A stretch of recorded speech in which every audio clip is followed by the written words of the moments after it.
गंगा में डुबकी लगाने से क्या सच में धुलते हैं पाप? एक समय शिव जी महाराज पार्वती के साथ हरिद्वार में घूम रहे थे।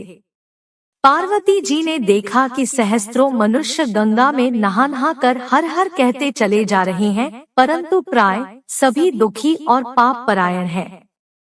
पार्वती जी ने बड़े आश्चर्य से शिव जी से पूछा कि हे देव, गंगा में इतनी बार स्नान करने पर भी इनके पाप और दुखों का नाश क्यों नहीं हुआ?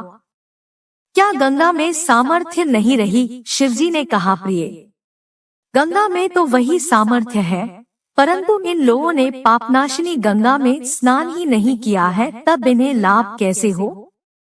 पार्वती जी ने आश्चर्य से कहा कि स्नान कैसे नहीं किया? सभी तो नहा नहा कर आ रहे हैं, अभी तक इनके शरीर भी नहीं सूखे हैं। शिवजी ने कहा, ये केवल जल में डुबकी लगाकर आ रहे हैं, तुम्हें कल इसका रहस्य समझाऊंगा। दूसरे दिन बड़े जोर की बरसात होने लगी, गलियां कीचड़ से भर गई। एक चौड़े रास्ते में एक गहरा गड्ढा था, चारों ओर लपटीला कीचड़ भर रहा था। शिवजी ने लीला से ही वृद्ध रूप धारण कर लिया और दीनविवश की तरह गड्ढे में जाकर ऐसे पड़ गए जैसे कोई मनुष्य चलता चलता गड्ढे में गिर पड़ा हो और निकलने की चेष्टा करने पर भी न निकल पा रहा हो। पार्वती जी को उन्होंने यह समझाकर गड्ढे के पास बैठा दिया कि देखो, तुम लोगों को सुना सुना कर यूं पुकारती रहो कि मेरे वृद्ध पति अकस्मात गड्ढे में गिर पड़े हैं, कोई पुण्यात्मा इन्हें निकालकर इनके प्राण बचाए और मुझ असहाय की सहायता करे। शिवजी ने यह और समझा दिया कि जब कोई गड्ढे में से मुझे निकालने को तैयार हो तब इतना और कह देना कि भाई, मेरे पति सर्वथा निष्पाप है, इन्हें वही छुए जो स्वयं निष्पाप हो। यदि आप निष्पाप है तो इनके हाथ लगाइए, नहीं तो हाथ लगाते ही आप भस्म हो जाएंगे। पार्वती जी तथास्तु कहकर गड्ढे के किनारे बैठ गई और आने जाने वालों को सुना सुना कर शिवजी की सिखाई हुई बात कहने लगी।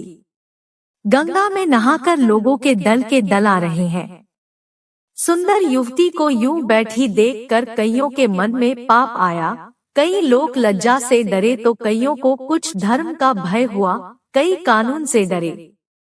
कुछ लोगों ने तो पार्वती जी को यह भी सुना दिया कि मरने दे बुढ़े को, क्यों उसके लिए रोती है। आगे और कुछ दयालु सच्चरित्र पुरुष थे, उन्होंने करुणावश हो युवती के पति को निकालना चाहा, परंतु पार्वती के वचन सुनकर वे भी रुक गए। उन्होंने सोचा कि बूढ़े को निकालने जाकर इस स्त्री के कथनानुसार हम स्वयं भस्म न हो जाएं। किसी का साहस नहीं हुआ। सैकड़ों आए, सैकड़ों ने पूछा और चले गए। संध्या हो चली। शिवजी ने कहा, पार्वती, देखा आया कोई गंगा में नहाने वाला। थोड़ी देर बाद एक जवान हाथ में लोटा लिए हर हर करता हुआ निकला। पार्वती ने उसे भी वही बात कही। युवक का हृदय करुणा से भर आया। उसने शिवजी को निकालने की तैयारी की। पार्वती ने रोक कर कहा कि भाई, यदि तुम सर्वथा निष्पाप नहीं होगे तो मेरे पति को छूते ही जल जाओगे। उसने उसी समय बिना किसी संकोच के दृढ़ निश्चय के साथ पार्वती से कहा कि माता, मेरे निष्पाप होने में तुझे संदेह क्यों होता है? देखती नहीं मैं अभी गंगा नहाकर आया हूँ। भला गंगा में गोता लगाने के बाद भी कभी पाप रहते हैं? तेरे पति को निकालता हूँ। युवक ने लपक कर बूढ़े को ऊपर उठा लिया। शिव पार्वती ने उसे अधिकारी समझकर अपना असली स्वरूप प्रकट कर उसे दर्शन देकर कृतार्थ किया।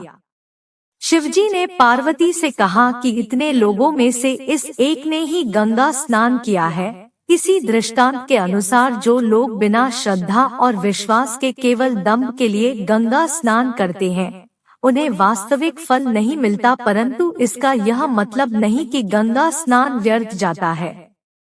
विश्वास के साथ किए गए गंगा स्नान का मिलता है वास्तविक फल। आज की कहानी में बस इतना ही। ऐसी ही और धार्मिक कहानियों के लिए हमारे चैनल को सब्सक्राइब करें और बेल आइकॉन को जरूर दबाएं, ताकि आने वाली वीडियो की नोटिफिकेशन आपको समय पर मिल जाए। अंत में एक बार फिर से आपका बहुत बहुत धन्यवाद।